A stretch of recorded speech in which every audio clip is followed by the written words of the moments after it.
अध्याय 3 में हम कर्म योग के बारे में जानेंगे। अर्जुन ने कहा, हे जनार्दन, हे केशव, यदि आप बुद्धि को सकाम कर्म से श्रेष्ठ समझते हैं तो फिर आप मुझे इस घोर युद्ध में क्यों लगाना चाहते हैं। श्री भगवान कृष्ण ने पिछले अध्याय में अपने घनिष्ठ मित्र अर्जुन को संसार के शोक सागर से उबारने के उद्देश्य से आत्मा के स्वरूप का विशद वर्णन किया है और आत्म साक्षात्कार के जिस मार्ग की संतुष्टि की है वह है बुद्धि योग या कृष्ण भावनामृत। कभी कभी कृष्ण भावनामृत को भूल से जड़ता समझ लिया जाता है और ऐसी भ्रांत धारणा वाला मनुष्य भगवान कृष्ण के नाम जप द्वारा पूर्णतया कृष्ण भावना भावित होने के लिए प्रायः एकांत स्थान में चला जाता है, किंतु कृष्ण भावनामृत दर्शन में प्रशिक्षित हुए बिना एकांत स्थान में कृष्ण नाम जप करना ठीक नहीं। इससे अबोध जनता से केवल सस्ती प्रशंसा प्राप्त हो सकेगी। अर्जुन को भी कृष्ण भावनामृत या बुद्धि योग ऐसा लगा मानो वह सक्रिय जीवन से संन्यास लेकर एकांत स्थान में तपस्या का अभ्यास हो। दूसरे शब्दों में वह कृष्ण भावनामृत को बहाना बनाकर चातुर्य पूर्वक युद्ध से जी छुड़ाना चाहता था, किंतु एक निष्ठ शिष्य होने के नाते उसने यह बात अपने गुरु के समक्ष रखी और कृष्ण से सर्वोत्तम कार्य विधि के विषय में प्रश्न किया। उत्तर में भगवान ने तृतीय अध्याय में कर्म योग अर्थात कृष्ण भावना भावित कर्म की विस्तृत व्याख्या की है। आपके मिश्रित उपदेशों से मेरी बुद्धि मोहित हो गई है, अतः कृपा करके निश्चय पूर्वक मुझे बताएं कि इनमें से मेरे लिए सर्वाधिक श्रेष्ठ क्या होगा। भगवत गीता के उपक्रम के रूप में सांख्य योग, बुद्धि योग, बुद्धि द्वारा इंद्रिय निग्रह, निष्काम कर्म योग तथा नव दीक्षित की स्थिति जैसे विभिन्न मार्गों का वर्णन किया गया है, किंतु उसमें तारतम्य नहीं था। कर्म करने तथा समझने के लिए मार्ग की अधिक व्यवस्थित रूपरेखा की आवश्यकता होगी। अतः अर्जुन इन भ्रामक विषयों को स्पष्ट कर लेना चाहता था, जिससे सामान्य मनुष्य बिना किसी भ्रम के उन्हें स्वीकार कर सके। यद्यपि श्री कृष्ण वाक्यावातुरी से अर्जुन को चकराना नहीं चाहते थे, किंतु अर्जुन यह नहीं समझ सका कि कृष्ण भावनामृत क्या है, जड़ता है या कि सक्रिय सेवा। दूसरे शब्दों में अपने प्रश्नों से वह उन समस्त शिष्यों के लिए जो भगवत गीता के रहस्य को समझना चाहते हैं कृष्ण भावनामृत का मार्ग प्रशस्त कर रहा है। श्री भगवान ने कहा, हे निष्पाप अर्जुन, मैं पहले ही बता चुका हूँ कि आत्म साक्षात्कार का प्रयत्न करने वाले दो प्रकार के पुरुष होते हैं। कुछ इसे ज्ञान योग द्वारा समझने का प्रयत्न करते हैं तो कुछ भक्तिमय सेवा के द्वारा। भगवान ने दो प्रकार की पद्धतियों का उल्लेख किया है, सांख्य योग तथा कर्म योग या बुद्धि योग। इस श्लोक में इनकी और अधिक स्पष्ट विवेचना की गई है। सांख्य योग अथवा आत्म तथा पदार्थ की प्रकृति का वैश्लेषिक अध्ययन उन लोगों के लिए है जो व्यावहारिक ज्ञान तथा दर्शन द्वारा वस्तुओं का चिंतन एवं मनन करना चाहते हैं।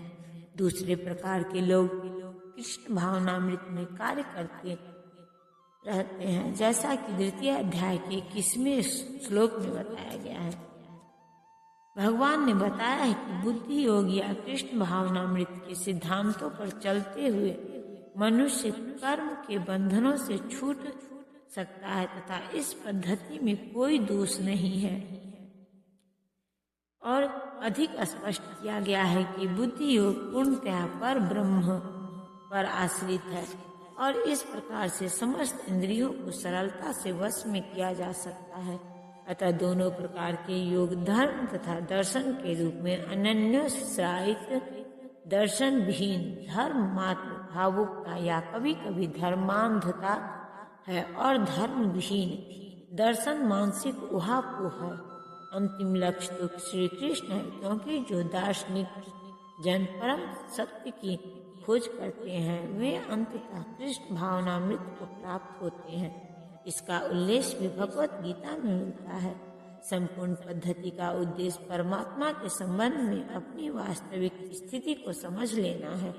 इसकी अप्रत्यक्ष पद्धति दार्शनिक चिंतन है, जिसके द्वारा कर्म से कृष्ण भावनामृत तक पहुंचा जा सकता है। प्रत्यक्ष पद्धति में कृष्ण भावनामृत में ही प्रत्येक वस्तु से अपना संबंध जोड़ना होता है। इन दोनों में से कृष्ण भावनामृत का मार्ग श्रेष्ठ है, क्योंकि इसमें दार्शनिक पद्धति द्वारा इंद्रियों को विमल नहीं करना चाहिए। कृष्ण भावनामृत स्वयं ही शुद्ध करने वाली प्रक्रिया है और भक्ति की प्रत्यक्ष विधि सरल तथा दिव्य होती है। न तो कर्म से विमुख होकर कोई कर्म फल से छुटकारा पा सकता है और न केवल संन्यास से सिद्धि प्राप्त की जा सकती है। भौतिकवादी मनुष्य के हृदयों को विमल करने के लिए जिन कर्मों का विधान किया गया है, उनके द्वारा शुद्ध हुआ मनुष्य ही संन्यास ग्रहण कर सकता है। शुद्धि के बिना अनायास संन्यास ग्रहण करने से सफलता नहीं मिल पाती। ज्ञान योगियों के अनुसार संन्यास ग्रहण करने अथवा सकाम कर्म से विरत होने से ही मनुष्य नारायण के समान हो जाता है, किंतु भगवान कृष्ण इस मत का अनुमोदन नहीं करते।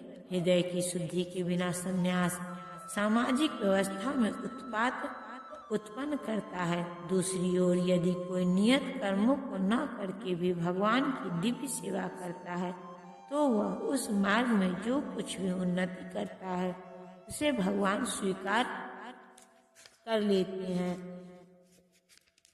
प्रत्येक व्यक्ति को प्रकृति से अर्जित गुणों के अनुसार विवश होकर कर्म करना पड़ता है। अतः कोई भी एक क्षण भर के लिए भी बिना कर्म किए नहीं रह सकता। यह देहधारी जीवन का प्रश्न नहीं है, किंतु आत्मा का यह स्वभाव है कि वह सदैव सक्रिय रहता है। आत्मा की अनुपस्थिति में भौतिक शरीर हिल भी नहीं सकता। यह शरीर मृत वाहन के समान है, जो आत्मा द्वारा चालित होता है, क्योंकि आत्मा सदैव गतिशील रहता है और वह एक क्षण के लिए भी नहीं रुक सकता। अतः आत्मा को कृष्ण भावनामृत के सत्क्रम में प्रवृत्त रखना चाहिए, अन्यथा वह माया द्वारा शासित कार्यों में प्रवृत्त होता रहेगा।